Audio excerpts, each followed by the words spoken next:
Hey everybody, Kieran here with Explorminate. Welcome to episode 3 of this Let's Try series for Sanctus Reach, Sons of Cadia.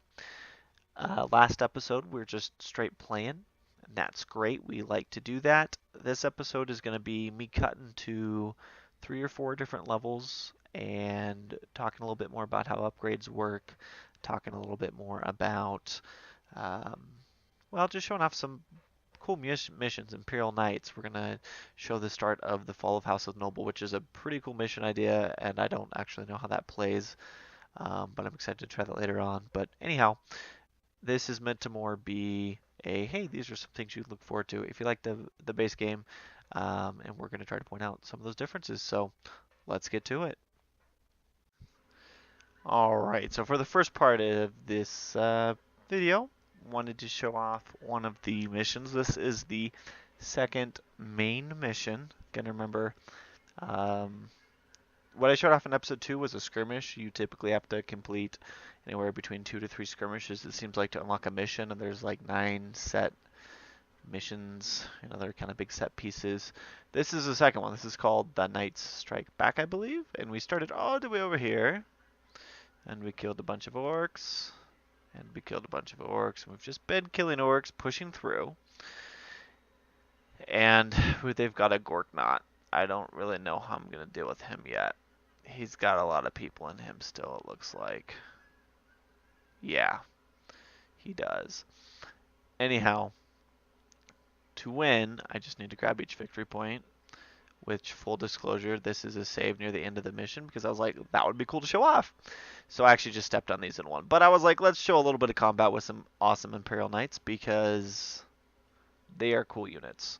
If you've seen them in, I'm going to say in real life, the actual 40k miniatures are something else. Both in terms of like cost, but also they're just huge compared to the rest of the troops you're going to see on the battlefield. They're one of those truly epic units. So we've got 3. We've got our friend here, Knight Errant Sire Fiend del Gallo with his thermal cannon. We've got Imperial Knight Paladin Sir Dominitus with his array, which increases his accuracy and such. Oh, I just moved in the wrong way again. I can't believe I did that. Okay. And then we've got Imperial Knight Warden Sir Grayson Troivis, or however you say that. He's awesome in his own regard. So, how far will the flames of death spread? Let's move you here. Might as well. Just take your shot. Yeah, 3 health. I can take that, I think. Okay, that's as close as we need to go. Yeah, I'm having a hard time controlling these Imperial Knights. Gotta be careful. Okay. So he's upgraded. He's leveled up. He's level 3. And he has an extra attack, which I thought was actually pretty beasty. Very high damage. Battle wagon.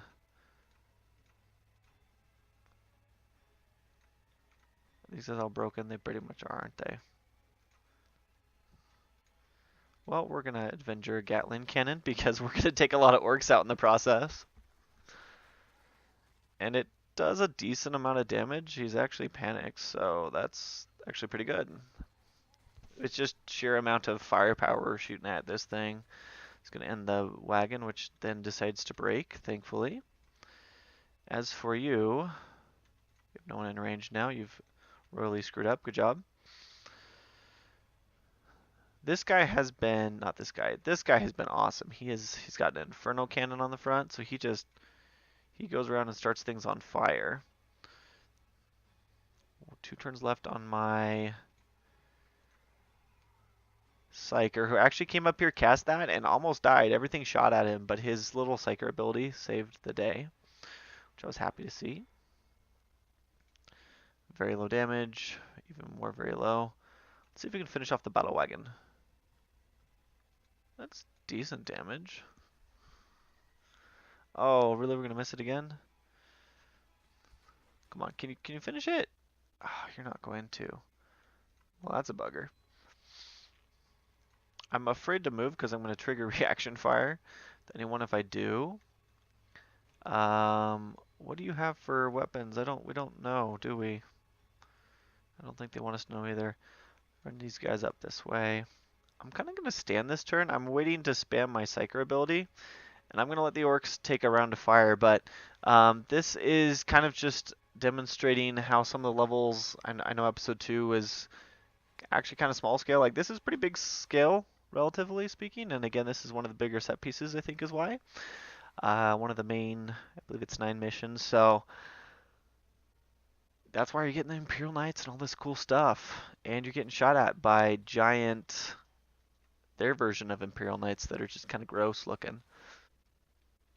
Although they are pretty effective. They almost killed my Psyker. Speaking about abilities and leveling up, this guy, every first attack, he has a shield, so it like nullifies it. So that's why some of these attacks, there's a chance his shield absorbs it. That's why I have him here, is because he can afford to take said beating and not necessarily die, which is great. Finish off that darn battle wagon. Thank you. Trigger that. Got a war buggy over there, and then, oh, he's gonna... Gorknot's gonna bring some fun. Okay, that's enough. You don't have to all shoot at me. Jerks. We'll hit these guys with the cannon. Oh! Too bad your buddies took the shot for you. I'm sorry. Not super sorry, but just a little bit. So there's the shield paying for itself, definitely. An excellent ability.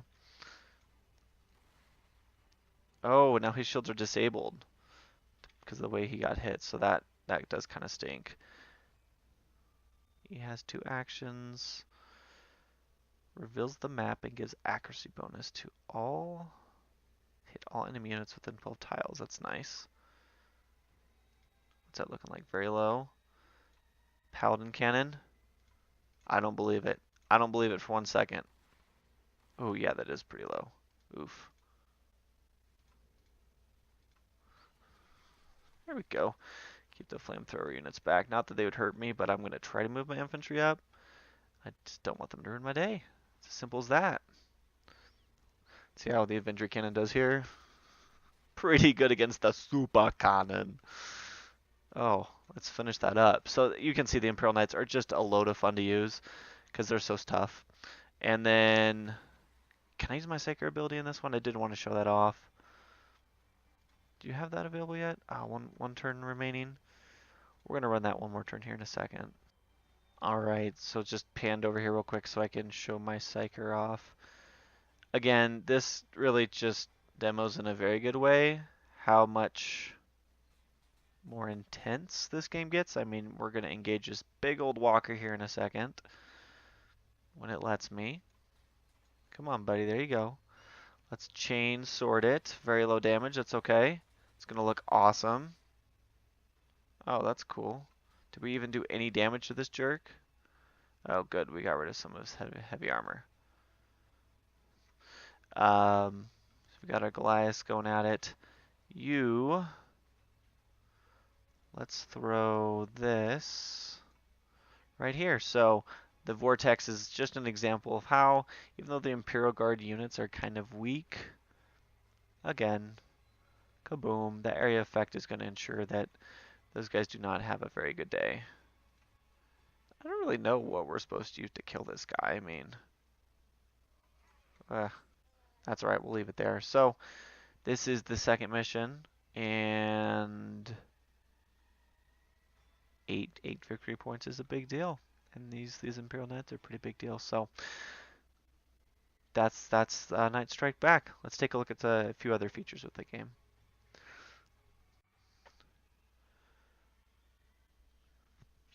Okay, so for this is the main mission following the Night Strike back. This is called the Fall of Noble House, I believe. And as you can see, holy sweet merciful crap, there is just like orcs everywhere.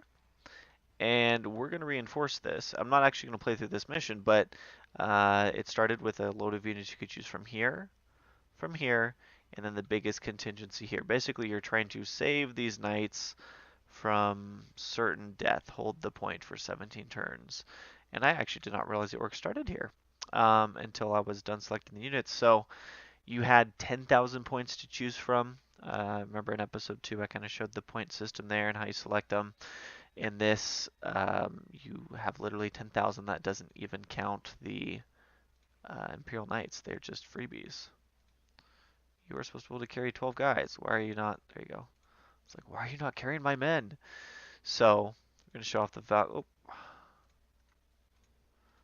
Valkyrie a little bit. He's going to fly up here, going to try to reinforce quickly. My idea was I'm going to use my light armor to carry the boys in, if at all possible. But it would appear that these guys cannot fit in tanks, so that was a little of an oversight. But again, not really going to play this mission, but just showing off. I mean, check this out. There's just so much stuff. Do I have... Oh, I don't have the guy with the chain gun, which is too bad, because he was pretty dang good. He's actually really good. Let's shoot this big boy. Boom. Yeah, we'll work on him a little bit. So that's just another example. I'm not going to play through this anymore. You can see the missions keep getting bigger. They don't always. Now it's not going to keep growing like exponentially. I don't mean to put that impression in your mind, but this is certainly a lot bigger than, again, go back to episode 2. That was a skirmish. This is more of a set piece. They've thought this out. It goes with the 9 mission arc story with the little games you finish. And you're getting different units. You know, the Valkyrie is something we haven't shown off yet. There have been chances to get it. The hot shot volley gun guys, it's kind of an interesting weapon I'm not great with, but it's got pretty good accuracy, more shots. They're interesting. I haven't figured out where they fit and whatnot. But that being said, just another example of a mission, and I think we're gonna finish up kind of showing off the upgrade system and some of those flavor texts. I really did like that. And then just talking a little bit about the game. So let's check out talents and some of that flavor text I've been talking so much about. Alright, so for the end here, like I said, I wanted to talk about the upgrade system a little bit. Because that is something you might think is somewhat mundane or simple that's been added, but it actually adds a lot of fun to the levels. One from another. So the way the upgrades work, at least from what I've played, the units keep them. They're persistent throughout levels, which makes sense. If the unit dies, you can get that unit at another level, and they're still going to retain their abilities. Case in point, my Psyker, as you saw a few clips ago here in this particular video, was almost dead. Well, he's died almost every game because I just charge him up there, drop that area of effect vortex, and have, you know, go to party town. He dies a lot, and he continues to have that ability and his others, so that's kind of cool. That you get them through levels. That it's I'm glad there's not permadeath, is what I'm saying. I'm glad this is an XCOM because this game is not supposed to be XCOM. But let's go through what some of these texts break down into. So first one here, this is just a unit of guardsmen. They've leveled up. So I'm going to pick the ability Bait. This is something I picked for him. The squad is designated Bait for the campaign after failing inspection and causing the rest of the regiment 6 weeks of cleaning duty. That means your unit will trigger but evade all reaction fire, which is really good. You charge them up there, they're gonna, like XCOM if you played XCOM 2, or heck, you've played Sanctus Reach, you know how reaction fire works. It's kind of funny. I mean, heck, these guys, you know, failed the regiment. I don't know, I got a little chuckle when I read this the first time. This is kind of on the level of something like Galciv 3 with the tech tree flavor text that are just really well written. And I appreciate when strategy games take a moment to like have fun. And this was a good example. But let's look at some of the other upgrades and how they may play into the bigger picture. Next up, we have another upgrade for guardsmen from a different level here. Bionic legs. Shooting yourself in the foot will not get you out of physical training. You've been warned. Again, got a pretty good chuckle out of this. Fun flavor text. Actually really matters though. If you increase your movement, you can get the flank out better. You can outrun enemies. I mean, the guardsmen they're pretty good at actually killing orcs, like with their weapons, but they are kind of glass cannon-y, especially when you compare them with the Space Wolves. So another upgrade, another example how the Guardsmen can play into that and do a pretty good job. Now, they, as far as I know, I haven't got any upgraded to a third level, so I'm a little unsure on that. I kind of don't think they do based on, I feel like I've played enough of the game. Like I've played about a third of the campaign, but uh, that being said, if you can level up enough units, you could potentially really specialize all your troops, which would obviously help you out quite a bit. Another upgrade I just had to grab a capture of. This was for one of the Chimera tanks, so they are basically the troop transports. This increases a small amount of morale, which is helpful because you're often going to be the brunt of fire and whatnot. The Emperor protects this upgrade, though. It's saying a prayer to the Emperor is the best way to improve morale. Experts confirm this to be true. If you cannot say the prayer due to injury, loudly humming the prayer will suffice. Again, I like the kind of dark humor. The 40k universe is just full of death all of the stinking time, and I feel like 40k games need more of this. Some of you might say, "Oh, this is too humorous and whatnot." At least lean into the lore somehow. And I have yet to really see 40k game do that. But it's nice to see the folks over Slytherin, adding a little bit of some good old chuckles here.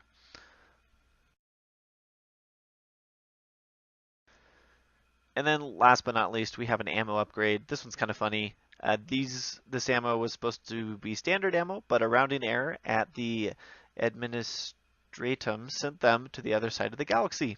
Estimated time of arrival, M52. So basically, these guys are up a creek without their ammo for their guns. So what do? You improvise. Even though you're fighting orcs and hordes of orcs and just all kinds of fun stuff out there, you just gotta improvise. So uh, I especially appreciate these. If anyone remembers the old Warcraft 2, Warcraft 3 RTS games, even StarCraft does it, as far as I know with the current games, where you're clicking on a unit, they're giving like they get like ticked at you, right? They get pissed if you click too much, and they say like kind of ridiculous stuff, right? I always appreciate when a game brings a little humor in, and I know the 40k universe is pretty full of death and dreary stuff, but again, it's just nice to see that, and it's just one of the small things that kind of just is all working together that is making Sons of Cadia such a good expansion pack or DLC for me. Like, really enjoying it. Again, as I've said, I've put a lot more of it than I thought. So, but that's gonna be that for this particular video. I know that was kind of a smorgasbord of just a lot of stuff here. Appreciate you watching. I'll probably do one more video, just kind of some final thoughts and such. But for those of you playing the game, hopefully you're enjoying it. It's nice to see some continued support for this game, and that support is in the form of the game actually getting like noticeably like taking a step up. So anyhow, that's it for this episode. Thank you for watching. We'll catch you next time. Until then, thanks.